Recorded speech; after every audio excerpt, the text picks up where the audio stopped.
இவைகளெல்லாம் சம்பவிக்கும் முன்னே இந்த சந்ததி ஒழிந்து போகாதென்று மெய்யாகவே உங்களுக்கு சொல்லுகிறேன். வானமும் பூமியும் ஒழிந்து போம், ஏன் வார்த்தைகளோ ஒழிந்து போவதில்லை? அந்த நாளையும் அந்த நாழிகைகளையும் என் பிதா ஒருவர் தவிர மற்றொருவனும் அறியான், பரலோகத்தில் உள்ள தூதர்களும் அறியார்கள்.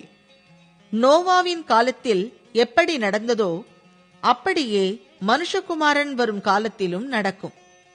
எப்படியெனில், ஜலப்பிரளயத்துக்கு முன்னான காலத்திலே நோவா பேழைக்குள் பிரவேசிக்கும் நாள் வரைக்கும் ஜனங்கள் புசித்தும் குடித்தும் பெண் கொண்டும் பெண் கொடுத்தும் ஜலப்பிரளயம் வந்து அனைவரையும் வாரிக்கொண்டு போகும் மட்டும் உணராதிருந்தார்கள். அப்படியே மனுஷகுமாரன் வருங்காலத்திலும் நடக்கும். அப்பொழுது 2 பேர் வயலில் இருப்பார்கள், ஒருவன் ஏற்றுக்கொள்ளப்படுவான், ஒருவன் கைவிடப்படுவான். 2 ஸ்திரீகள் ஏந்திரம் அரைத்துக் கொண்டிருப்பார்கள், ஒருத்தி ஏற்றுக்கொள்ளப்படுவாள், ஒருத்தி கைவிடப்படுவாள்.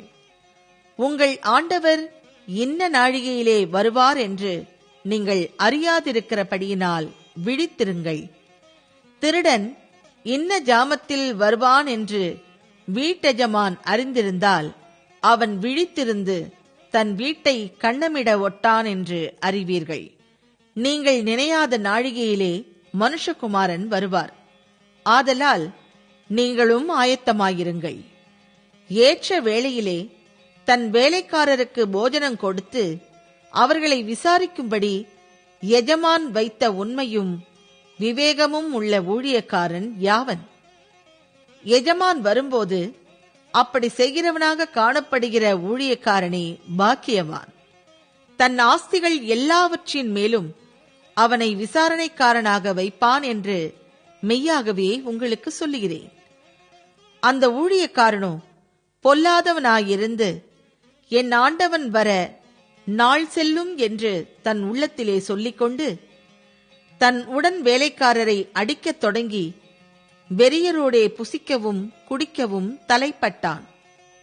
அந்த ஊழியக்காரன் நினையாத நாளிலும் அறியாத நாழிகையிலும் அவனுடைய எஜமான் வந்து அவனை கடினமாய் தண்டித்து மாயக்காரரோடே அவனுக்கு பங்கை நியமிப்பான்.